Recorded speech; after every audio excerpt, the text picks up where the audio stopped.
Tonight, charges stayed. A kidnapping suspect allowed to walk because of London police conduct. It's an easy lie to catch if the officer is saying one thing, but the objective video evidence is showing another.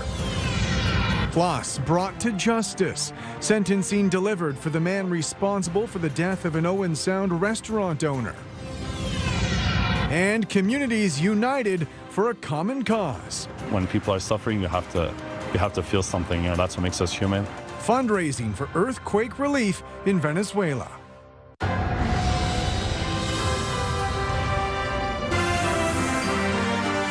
CTV News with Carlyle Fiset. Good evening. Thanks for joining us. We begin tonight with a London police kidnapping investigation that got thrown out of court after a judge ruled police used excessive violence during the arrest. CTV News has obtained video of the incident which shows Constable Derek Lacroix kicking a man while he was on the ground, and the judge found Sergeant Andrew Michalski later provided false testimony. With more, here's Nick Paparella. It is an alarming court exhibit that shows London police arresting a Toronto man who was 19 years of age at the time. They are in a downtown Richmond Row parking garage on December 8th of 2023. Officers arrived at the scene to make the arrest in connection to a kidnapping and extortion scheme over $100,000 in cash involved in proceeds from crime. Officers believed the man had a gun. In the video, you see the man, who is now 22, getting kicked. He suffers a cracked jaw and loses a tooth. In court, Justice Kevin McHugh stayed the charges against him, ruling that the officer who kicked the suspect deliberately falsified his notes about his arrest to justify the use of force. The judge went on to say that the court must distance itself from this behavior to maintain its just processes. Since the charges were thrown out, we are not naming the accused. It's unusual for a judge to stay a case involving serious charges for police misconduct like this. His lawyer is Daniel Rechtschaffen, who says Justice McHugh had no choice but to throw the charges out. Justice McHugh gave a very brave decision, and it's not something I think any judge likes to do, meaning halt a prosecution instead of having a ruling on the merits. He understood and applied the law in an honest and appropriate way, and the law says that when you weigh the interest in having the case aired on the merits versus the interest in the court distancing itself from this kind of behavior, there's no choice. London police have since issued a statement about the incident, saying the service was previously made aware of concerns related to this matter and launched an internal review based on the information available at the time. The chief's investigation was subsequently paused pending the conclusion of the criminal proceedings. I am unfortunately not overly optimistic about a review by the London Police Service. An external body with actual teeth should be reviewing this. London defense lawyer Nick Cake says the conduct of the officers involved was staggering in this case because the camera doesn't lie. It's surprising because it's an easy lie to catch if the officer is saying one thing, but the objective video evidence is showing another. I think that's what makes it most surprising. Nick Paparella, CTV News. A sentence handed down today for the man who threw a fatal punch, killing an Owen Sound restaurant owner 3 years ago. That man and two relatives then fled the country, later extradited from Scotland to face justice. With more on their punishment, here's Mike Arsaelides. 26-year-old Robert Evans Jr. has been sentenced to another 7 months behind bars after an Owen Sound judge accepted a 42-month plea deal from the Crown and defense. This case here is just an absolute tragedy, and it shows you how something small can turn into something just awful. And my heart goes out for community in Owen Sound, and especially to his widow. Evans Jr., his father Robert Sr., and Uncle Barry Evans pleaded guilty last month. Evans Jr. was convicted of manslaughter for the single punch that killed 44-year-old Sharif Rahman, whose head hit the sidewalk, resulting in a skull fracture and brain bleed. Rahman died a week later in a London hospital, leaving behind his wife and young daughter. Rahman was hit after trying to stop Evans Jr. and his group from running off without paying a $100 dinner bill at his downtown restaurant. The court heard Rahman pushed Evans Jr. twice and held on to him, demanding he pay the bill. Evans Jr. responded by punching Rahman, knocking him to the ground. This was truly a one-punch case of manslaughter, the Crown told the court last month when describing how the plea deal came together. Evans Sr. and Barry Evans admitted to helping Evans Jr. escape Owen Sound and fly back to the UK the next day. The court heard Barry Evans drove his nephew away from the scene in an SUV before erasing any trace they'd been staying in town. Evans Sr. admitted to buying his son's plane ticket before returning home days later. Evans Sr. and Uncle Barry were sentenced to time served after spending 2 years in custody, then being deported. They had been identified and tracked down by police a year later in the UK with help from Interpol. The men had been in Canada for a few months as part of a group from the UK paving driveways for cash. The men apologized to the court and Rahman's family for their actions. Evans Jr. told the court he didn't mean for Rahman to die, saying he was sickened by the damage he caused when he assaulted Rahman and killed him. Justice Christopher Chorney called Evans Jr.'s actions when he fled the scene and returned home aggravating. The judge calling the community's support of Rahman's family outstanding. Evans Jr. is scheduled to be released from jail and deported back to the UK in February to be reunited with his family. Mike Arsledy, CTV News, Owen Sound. Good evening, I'm Rita Ismail. Noticeably less muggy today. The humidity not as bad, but it is going to return. We are expecting a lot of sunshine for our weekend as well, and temperatures into the high 20s. Now, we did have a low pressure system swing through yesterday, and it stalled to the south, and that means we were under a bit of cloud cover throughout the day today. Some pop-up thunderstorms as well to the east of us in Brant County, but we have managed to dodge the bulk of the active weather here. Heading into the weekend again, plenty of sunshine and warming up next week. I'll tell you just how hot it's going to get a little later in the show. Carlyle? Thank you, Rita. Middlesex County officials have ratified a new collective agreement with the municipality's unionized workers. It's a 4-year agreement effective from January 1st of this year until the end of 2029. The deal includes wage increases of nearly 4% in the first year, about 3.5% in the second year, and 3.25% in years 3 and 4. It covers full and part-time workers, as well as temporary employees in roads, finance, administration, human services, planning, and information technology.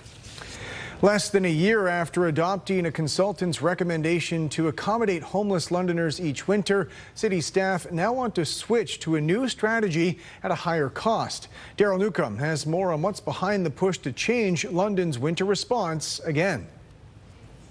How does it address the problems that were in the previous year? Councillor Susan Stevenson has many questions about city staff's proposal to once again change London's winter response to homelessness. A new staff report recommends having existing shelter agencies open 235 beds and warming spaces every night from December through March, plus an additional 29 spaces when temperatures plunge to -15, -20 wind chill. The 4-month response would cost $5.8 million, $2.2 million more than had been previously earmarked from a City Hall reserve fund. It was 3.6, now it's going to be 5.8.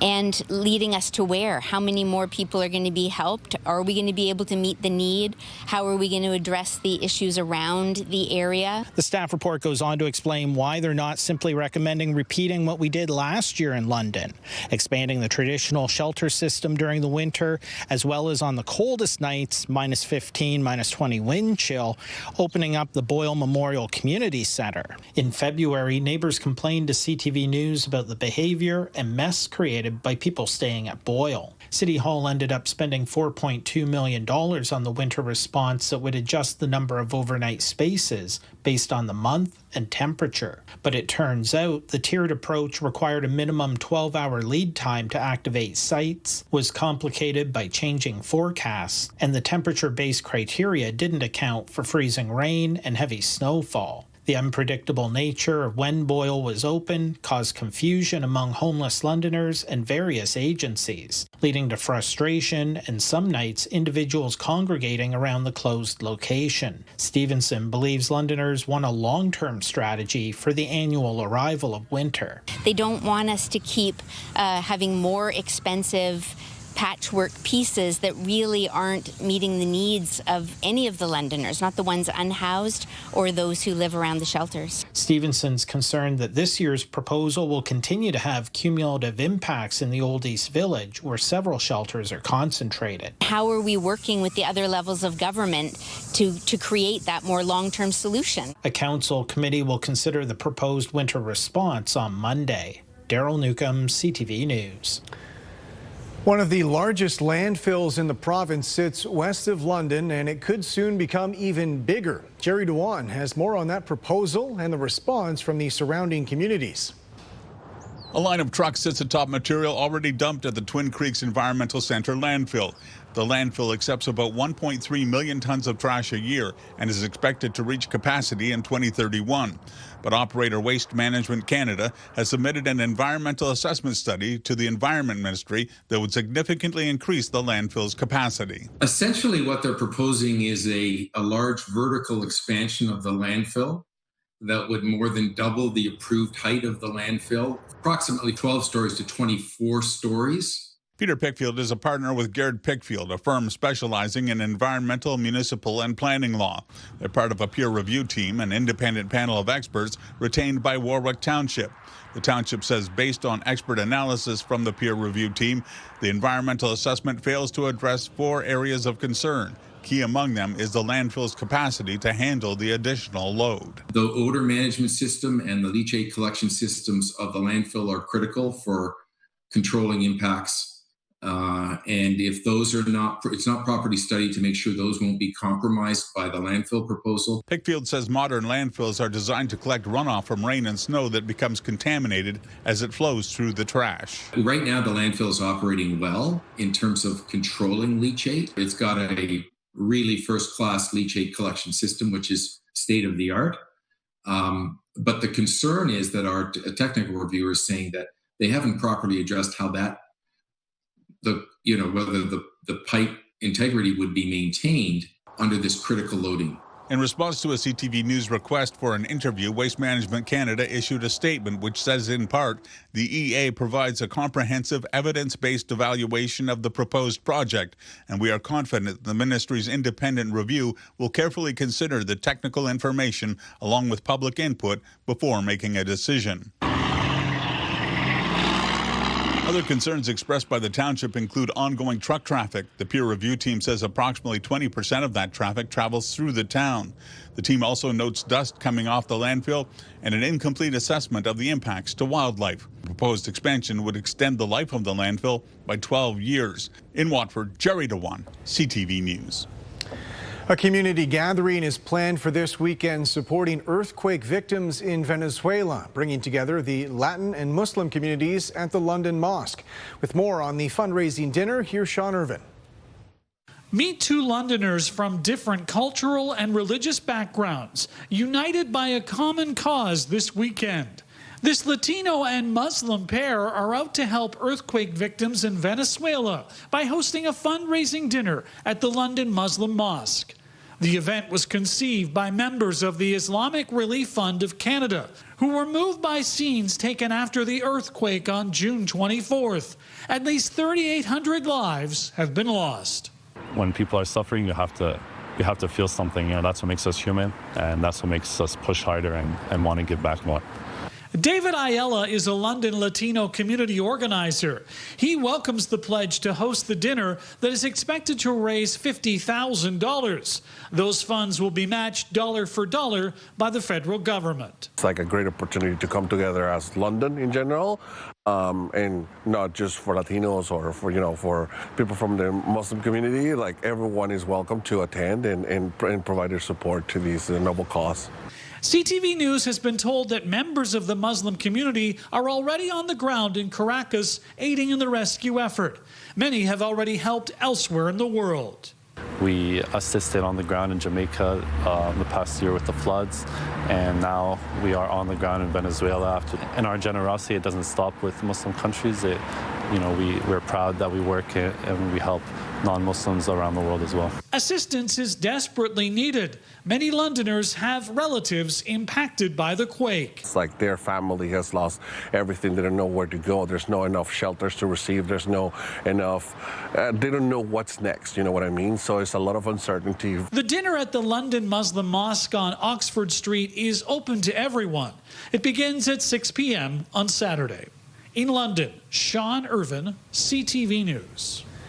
The future of several municipal buildings in Chatham is up for debate, hinging on where local leaders decide to build a new fire station. Chris Campbell has more on that discussion and why, at this point, there's little consensus. Administration says several sites were evaluated before selecting part of the former St. Ursula School property for a new fire station. My concern is it's now coming up on Monday. This is the first I've heard of it, and the first residents of the city have heard of it. Councillor Amy Finn says she's concerned the proposed site is surrounded by single-family homes and questions whether other locations were fully considered. I want answered on the fire master plan why it states Richmond Street between William and Bloomfield is the recommended area. It does not need to be in a residential area. I'm not thrilled with the idea of being woke up by sirens. Or my children. Nearby resident Tanya Burgoon worries the fire station would change the neighborhood. The noise is an issue. Also, the extra traffic is not a thrilling thing. While the relocation lines up with plans to move the Civic Centre into the new community hub in early 2028, administration says replacing Fire Station Number 1 has been part of the municipality's fire master plan since 2024 because the existing station no longer meets operational needs. But retired Chatham-Kent firefighter Mike Myers believes relocating the aging downtown station makes operational sense. It's in a bad area. We've always had an issue with the tracks down there at Richmond. So at least here they're on the right track to serving this end of town. If approved in the future, the new fire hall would occupy part of the former St. Ursula property, while the remaining land could be redeveloped for affordable and market housing. Administration is also proposing to convert the former Children's Treatment Center into a community safety center, bringing together fire administration, police services, paramedicine, and emergency management under one roof. I think it's a good idea. I do believe that we're in the right spot, and I think if it's built correctly, you'll have a good area and the public here will be safe and they'll have good coverage. No construction budget has been identified yet. Administration is expected to return with more detailed plans after council considers the next steps. Chris Campbell, CTV News. Volunteers in Goderich are working on a plan to reopen the town's arena, turning it into a community complex. As Scott Miller reports, if all goes to plan, it could open as early as next month. Goderich's Memorial Arena means a lot to the people in the shoreline town. It's near and dear to everyone's heart. We don't want to see it go away. We're going to make it stay. Built in 1949 as a tribute to Goderich's war veterans, the building has hosted everything from Wayne Gretzky to COVID clinics. But costly refrigeration upgrades meant the ice came out in 2018, and the center abruptly closed entirely in 2025 due to limited use and costly accessibility work. And the building was old and it was tired, and the decision-making didn't take place fast enough to be able to maintain it. In January, Goderich's service groups joined forces to take over fixing up the former arena and future operations of the Goderich Memorial Community Complex.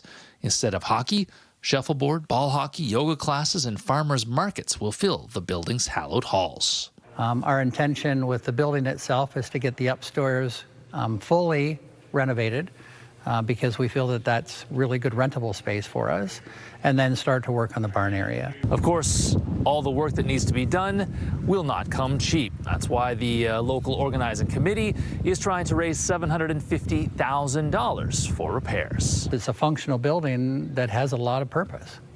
And to make a decision to bring in a bulldozer to rip down a structurally sound building doesn't make a lot of sense. In the meantime, while the town retains ownership of the former arena, volunteers and local contractors are doing the renovations they can, like painting and cleaning and planning for the future. A recent consultant's report had lofty renovations for the old arena, costing between $11 and $14 million. But that is not the immediate focus. That is to get the necessary work done to get people back in the building, which could happen as early as August 2nd. It's like buying a house that you know needs a lot of renovation, but you're going to live in it as you're doing it, right? So that's what we're doing here. It's a fantastic building that just needs a wee bit of work, and we'll get it. We will get there. In Goderich, Scott Miller, CTV News. Coming up, second thoughts about summer vacations. Is the cost of fuel forcing Canadians to rethink their plans? Plus, the politics of cross-border booze sales, pressure from American lawmakers to get products back on Canadian shelves.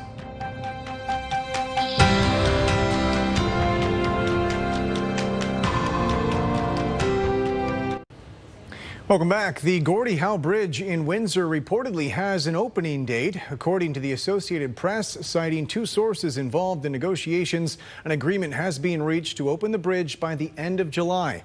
There's been no official confirmation, though, from governments on either side of the border. A ribbon-cutting ceremony scheduled for last month was postponed at the last minute, with officials citing outstanding issues. Commercial traffic is now expected to begin no later than July 31st. Despite a bump in gas prices today tied to renewed fighting in the Middle East, prices are actually expected to come back down through the weekend. John Vendavalley-Rao has more on the unpredictability right as road trip season ramps up. North of Toronto, motorists headed for cottage country were frustrated the price to fill up has once again gone up. Of course it's not good. What can we do? There's nothing we can control, right? Overnight, gas surging about 5 cents a liter. It's very expensive, but I know that there's issues right now in the world.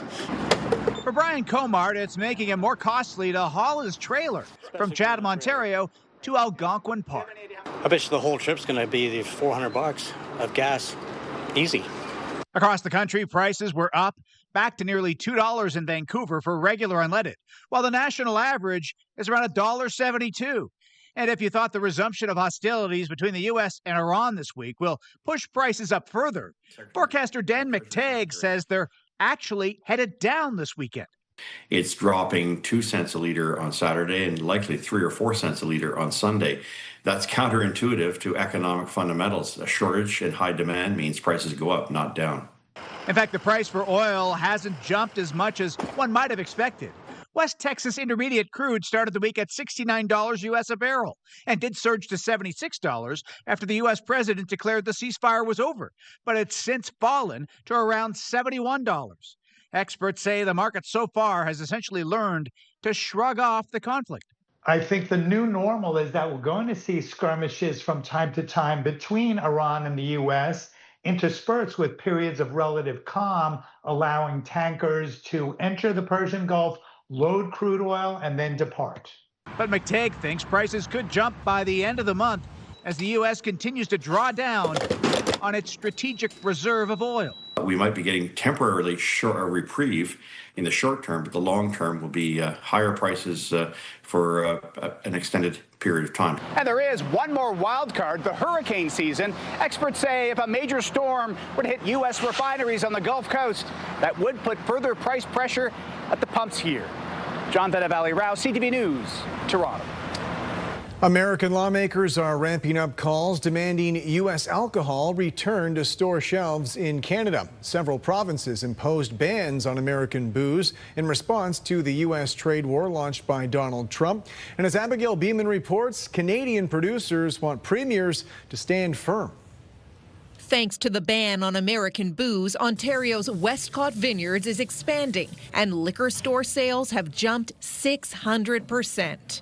We are leaning into this and expect our business to continue to grow, whether those products come back or not. Owner Carolyn Hurst is happy to keep the ban in place and wants premiers to stand their ground. It's been incredibly effective for small producers like us. Every dollar that's been spent on an Ontario wine and on a Westcott wine has gone right back into the province of Ontario. There are new pushes from American lawmakers to get rid of the ban. California Senator Adam Schiff posted it's causing devastating harm. He sent this letter to Quebec's premier asking her to rescind it. While New York Congresswoman Claudia Tenney launched legislation to investigate Canada for unfair trade practices called the Combating Attacks on Our National Alcoholic Drinks by Allies, or Canada Act. Just want to get this deal done, and then we'll put that booze back on the shelves.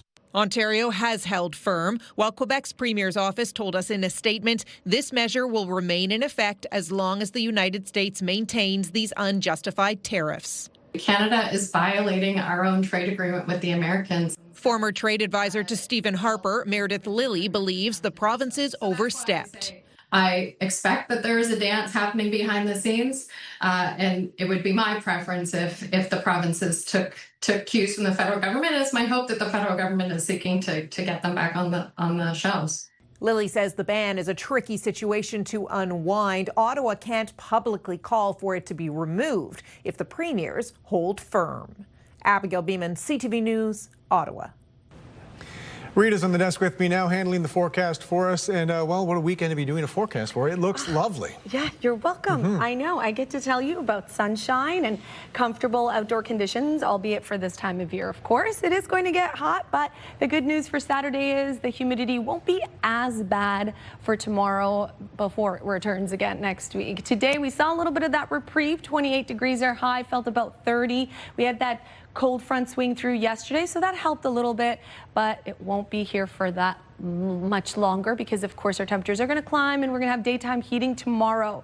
What's normal this time of year? 26 degrees, so we were right around that. Record high 33 back in 1988. Our sunset tonight at 9:04. Great night to hit up Sunfest this evening, as we do have fair conditions. Heading into the evening, though, there is that system sitting stateside that pulled through yesterday, and it sort of stalled, so we had a bit more cloud cover than we would have liked for Friday. There is that high pressure that is starting to build, and it will protect us this weekend from anything in the way of active weather, bringing with it wall-to-wall sunshine for both Saturday and Sunday. Here's how that plays out for us. So this evening, a few clouds, and then once that high pressure starts to build, you could see that cloud cover clearing by 7 tomorrow morning. We'll wake up. It'll be quite pleasant tomorrow. That system really moving out by Saturday evening. And then there is another system to the north, but because that high pressure is so strong, we're not expecting much in the way of rainfall in this forecast. Even Sunday appears to be sunny and warm. We will have that warmth start to build as we head into Monday with temperatures near the 30-degree mark with humidity values flirting with 40. Now this evening, nice night out there, 23 degrees, the wind, a nice breeze out of the north, 15 kilometers per hour. We'll take it. Calm overnight, and then mainly sunny tomorrow. It's actually going to be 17 degrees first thing in the morning. So nice morning to go out for a walk, fresh start. That sunshine will hold through. Perfect day to be by the lake, like our viewer Jim Knight is, who sent us this beautiful photo. It'll feel about 34 by tomorrow evening. But if you think that's hot, wait for it. Gets even warmer into Monday and Tuesday. The temperature will sit at 31 to 33, and the humidity will have us feeling close to 40. Overnight lows as well, especially midweek, Tuesday and Wednesday, near that 20-degree mark. We could see a possible heat warning issue Tuesday into Wednesday. We are monitoring that. And the chance for moisture, much needed rainfall, not really in this forecast. If we do see anything in the way of rainfall, it will be triggered by thunderstorms because it is so hot and humid Tuesday and Wednesday. And then we are expecting to drop back down to near seasonal values by Friday. Midwestern Ontario, similar conditions in store for you. A great day to be by Lake Huron. Head over to Grand Bend Saturday and Sunday. And then Monday, mainly sunny. There's that warm up, 31 degrees on Monday. Again, humidity really starting to build by Tuesday. 33, feeling close to 40, and that overnight low not really breaking either. If you're expecting it to get cooler, it's not in this forecast, but we do have a lot of sunshine, so I hope you get out there and enjoy it. It is the middle of July. All right, Carlyle? Rita, thanks very much. Still ahead, paying out from a class action lawsuit, the latest on a beef price fixing scheme, and who could be eligible for compensation. Join us on the iHeartRadio Pure Country Countdown, Saturdays at 9, Sundays at 4. We have to talk about one of the biggest country music birthdays and weddings that's coming up, plus a ton of new music's on the way.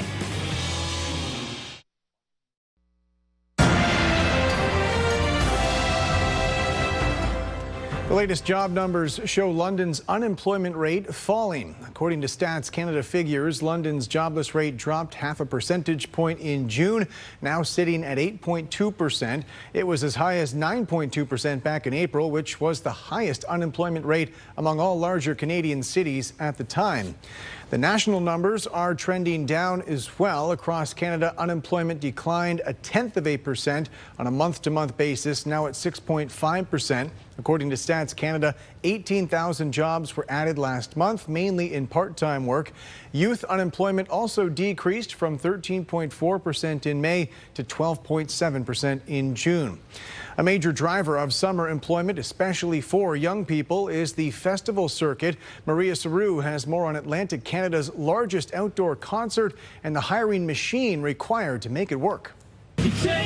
Before the headliners hit the stage, the fryers are already hot at the Big Cheese food truck. Owner Stephen Green says there are 8 workers on shift today, feeding a festival crowd from a kitchen on wheels. Finding reliable staff at times can be a challenge, but we have a very good core group that sticks with us. They're one part of a much bigger crew powering the Cavendish Beach Music Festival. The workforce includes about 800 people, from full-time staff and seasonal hires to vendors, volunteers, and security. But about half are contractors, and every year organizers say that number grows. Wanting to give the best experience to people and the best hospitality to people, wanting to make sure our ratios are high to ensure that is happening. That push to staff comes as the country's summer job market is seeing signs of improvement. New numbers from Statistics Canada show the unemployment rate decreased to 6.5% in June. Employment in accommodation and food services rose by 15,000 jobs. Youth employment was up too, by 33,000 positions. But for teens, it's still tougher than before the pandemic. 16-year-old Eric McPhail knows that firsthand. I find it was a bit hard to find a job. I tried my best to look around, and I asked my mom to help me find some people, but it was definitely a challenge. Some festival jobs are still harder to sell, like the later shifts when the main acts are on. But repeat staff and word of mouth helps fill the roster. The festival runs through Saturday, and while the crowds come for the show, for many workers here, it's another payday in PEI's peak season. Maria Saru, CTV News, Cavendish, Prince Edward Island. A multi-million-dollar class action lawsuit could soon be resolved over an apparent price-fixing scheme for beef. Adrian Gabriel has more on the international suppliers at the center of the case and the potential compensation available for consumers. An allegation that's been tough for Canadians to digest. Premium Canadian wholesale beef giants JBS and National Beef have been accused of price fixing, driving up the cost of red meat in Canada. While not an admission of guilt, combined, the two companies have offered to pony up $8 million as part of a class action lawsuit settlement. Restaurants won't be able to cash in on the lawsuit, though Canadian consumers can, as will butcher shops who purchase beef for resale.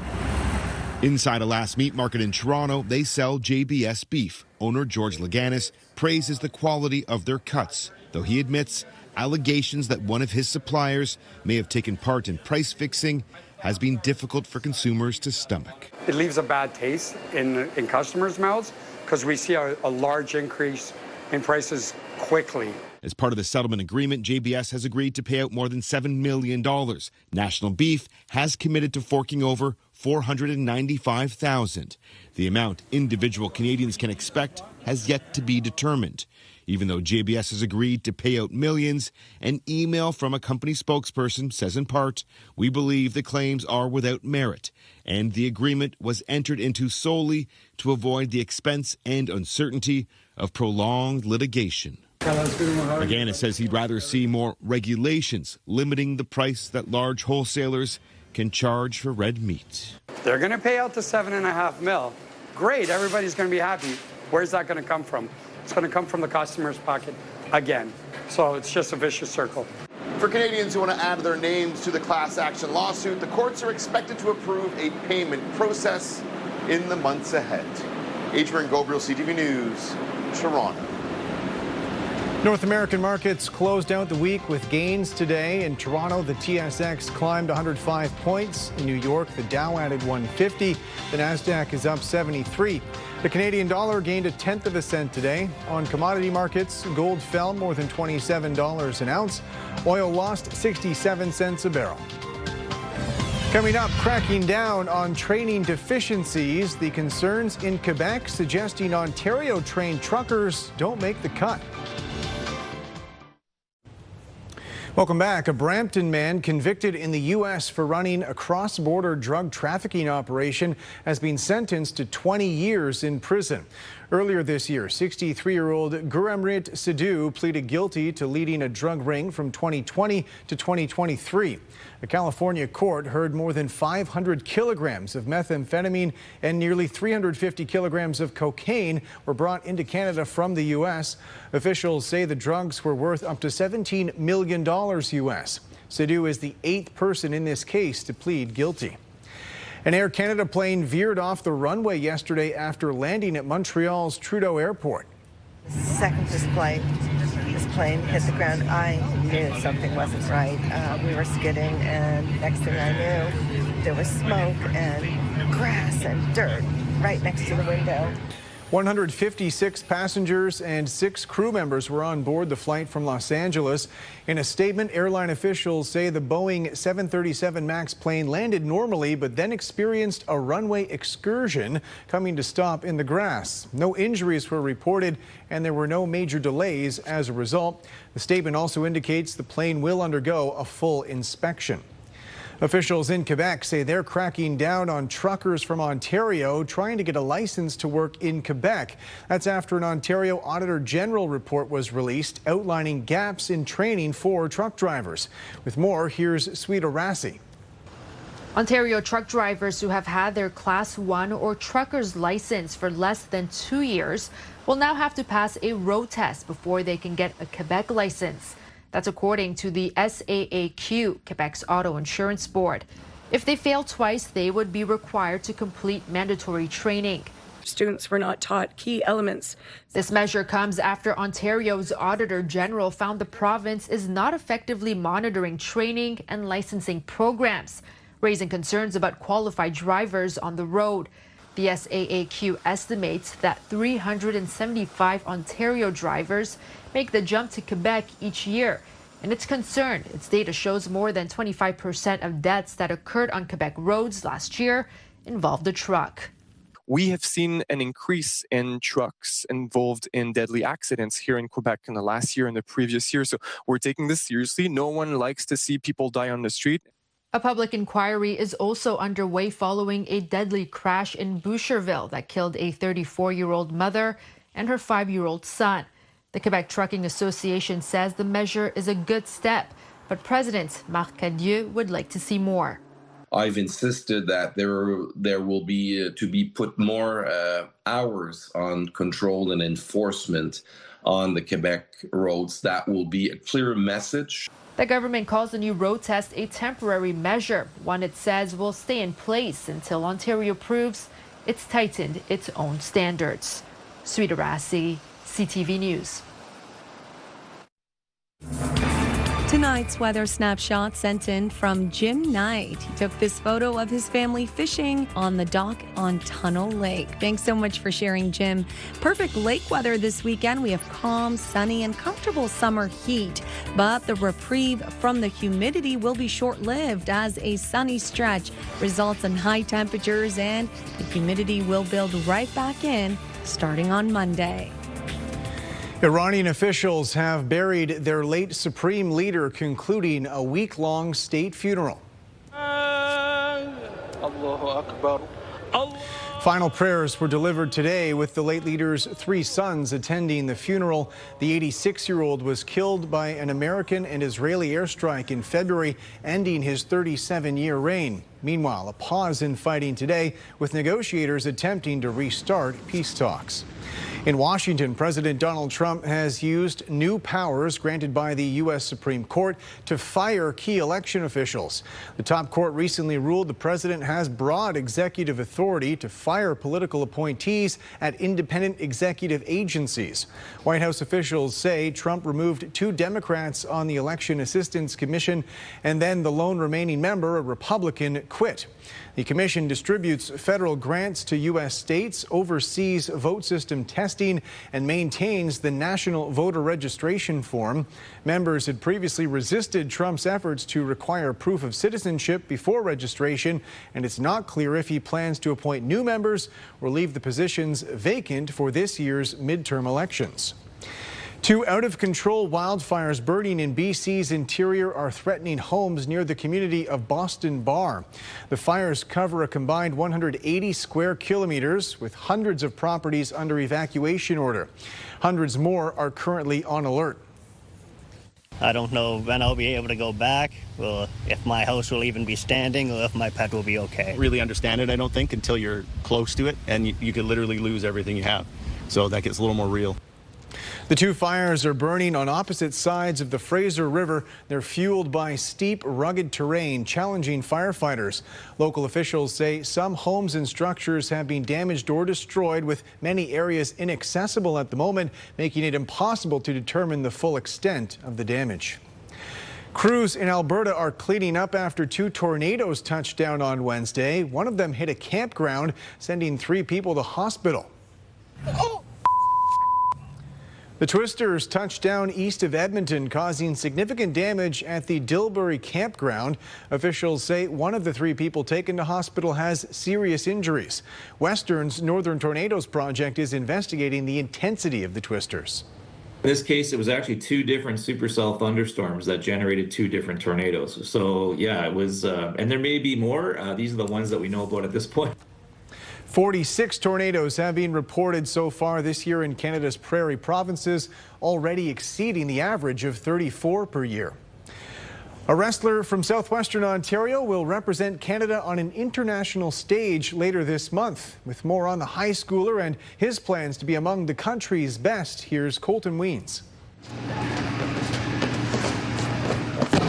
Discipline, dedication, and drive defines Jude Garucho's commitment to wrestling. His work ethic, definitely. He pushes the pace of everything. It doesn't matter what's going on. He's here at practice every day training hard. The 16-year-old from Kitchener trains at least 3 hours a day, and it's quickly paying off. It pushes me to be a better person. I feel like once you get good at wrestling, everything in life comes easier. Garucho is the under-17 double Canadian national champion in the 45-kilogram weight division. He will represent Canada at the U17 United World Wrestling Championships in Azerbaijan at the end of July, followed by a trip to Hong Kong for a camp and tournament. I'm expecting to make a statement, and I'll just try my best. Oh, excited, anxious, nervous, and mixed. It really is a special thing to be able to go to one of these trips. The high schooler also competes on the Resurrection Catholic Secondary School team, but has only been wrestling for 2 years. He'll be competing against athletes who've wrestled all their lives, but coaches believe he can win some matches at Worlds. No one really gets to go to Worlds within 2 years, so it's pretty cool. He's very soft-spoken, but he kicks ass on the mats. Originally in Air Cadets, he played other sports as well, but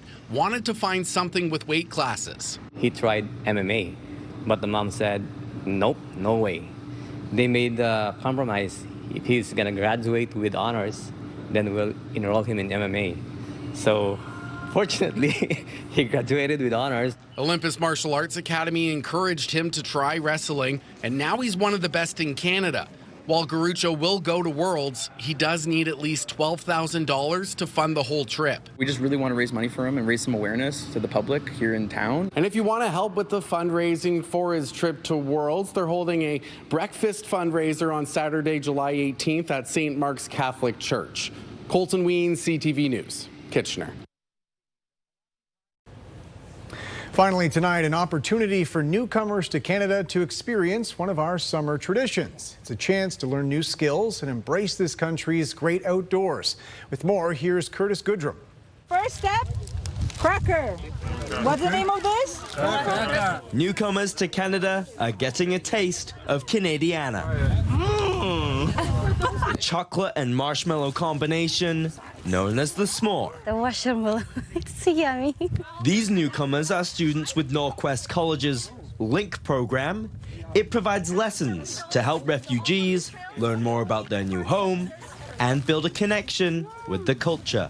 There's always a gap when our students get to our country. You know, they can learn language, but it's building that connection, getting those images that they have of Canada into our reality, right? It's like, okay, this is what I thought it was, but this is what it really is. Aside from making s'mores, these students set up tents, You're going to want to pick a piece of ground that is very flat. went for a hike, and learned how to properly use bear spray. It's a new knowledge for me, because I didn't know how to make this one. But today, I'm very proud. LINK students at Norquest say this event gives them the skills they need to explore Alberta's parks and wilderness. I learned. Now I will come.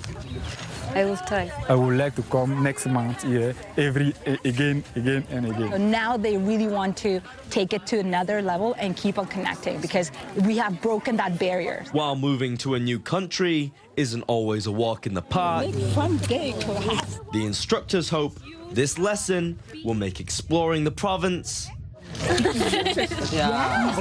a piece of cake. Curtis Goodrum, CTV News, Elk Island National Park. That's it for us. Thanks for watching. For your latest local headlines, you can always head to our website. I'm back tonight with your late news at 11. Bye for now.